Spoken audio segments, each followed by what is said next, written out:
Assalamualaikum warahmatullahi wabarakatuh. Halo teman-teman semuanya. Perkenalkan, nama saya Ayu Atika dari Prodi Pendidikan Bahasa Indonesia dengan NIM 22114005. Di sini saya akan menjelaskan dua materi. Yang pertama ada possessive adjective and noun, dan yang kedua ada modals untuk memenuhi UAS Bahasa Inggris. Simak video berikut ya. Yang pertama ada possessive adjective, merupakan determiner atau special adjective yang digunakan untuk menyatakan kepemilikan, possession terhadap noun. Possessive adjective terdiri dari my, your, his, her, its, our, dan their. Mari kita bahas satu persatu artinya di bawah ini. My memiliki arti kepunyaan saya, sedangkan his menunjukkan arti kepunyaan dia untuk laki-laki. Sedangkan her menunjukkan arti kepunyaan dia untuk perempuan. Your berarti kepunyaan kamu, sedangkan our menunjukkan kepunyaan kami. Its menunjukkan kepunyaan dia yang berarti hewan atau benda mati. Sedangkan their menunjukkan kepunyaan mereka. Possessive adjective dalam kalimat bisa digunakan sebagai subjek ataupun objek. Hal ini bisa kita lihat ke dalam dua kalimat di bawah ini. My house hurts a lot. This is my new house. Dalam kalimat pertama, my house berperan sebagai subjek kalimat dengan memiliki arti rumah milik saya. Sedangkan pada kalimat kedua, my new house berperan sebagai objek pada kalimat dengan memiliki arti rumah baru milik saya. Selanjutnya ada possessive pronoun. Possessive pronoun ini merupakan kata ganti kepunyaan yang biasanya digunakan untuk merujuk atau menggantikan kata kepemilikan atau kepunyaan dari suatu benda. Misalnya saja seperti kalimat your book is thick, mine is thin.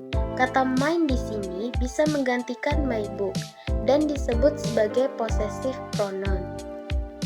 Personal pronoun ini merupakan bentuk kedua dari bentuk possessive dalam menyatakan kepemilikan.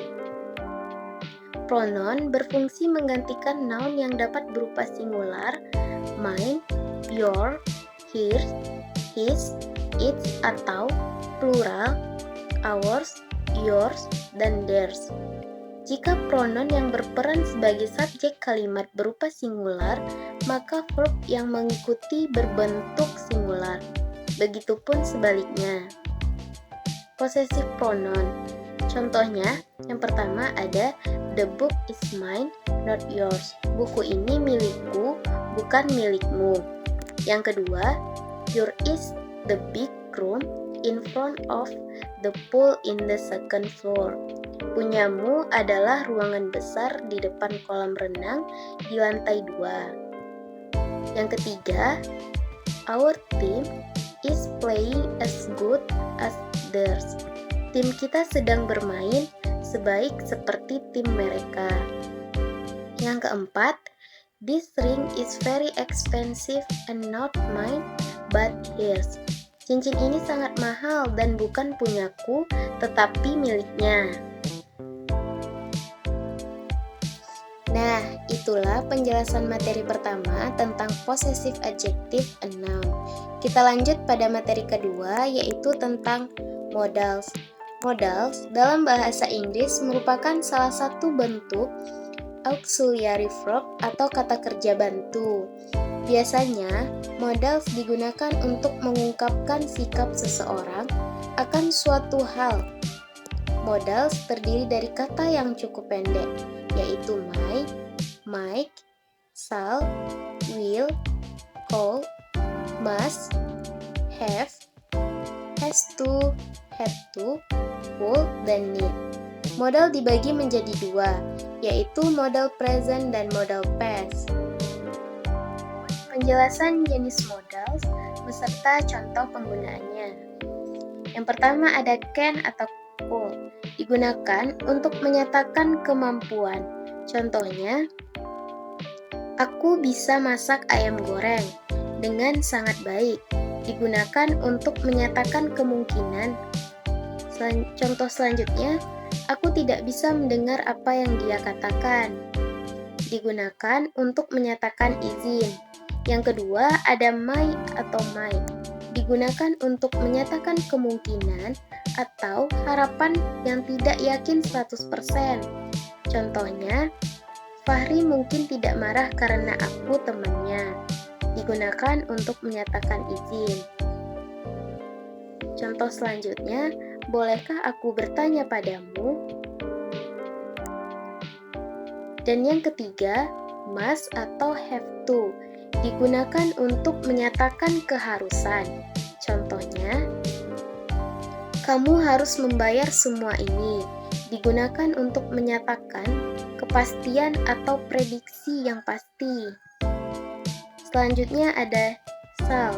Digunakan untuk I dan we. Shall juga digunakan untuk menyatakan sebuah rencana. Contohnya, kami akan mengembalikan buku-buku ini minggu depan. Selanjutnya ada shall. Digunakan untuk menyatakan saran. Contohnya, kamu terlihat sangat capek. Kamu sebaiknya beristirahat. Selanjutnya ada will. Digunakan untuk menyatakan suatu rencana. Contohnya, aku akan pergi ke Solo. Digunakan untuk menyatakan kemauan. Yang terakhir ada would. Digunakan untuk menyatakan suatu rencana di masa lampau.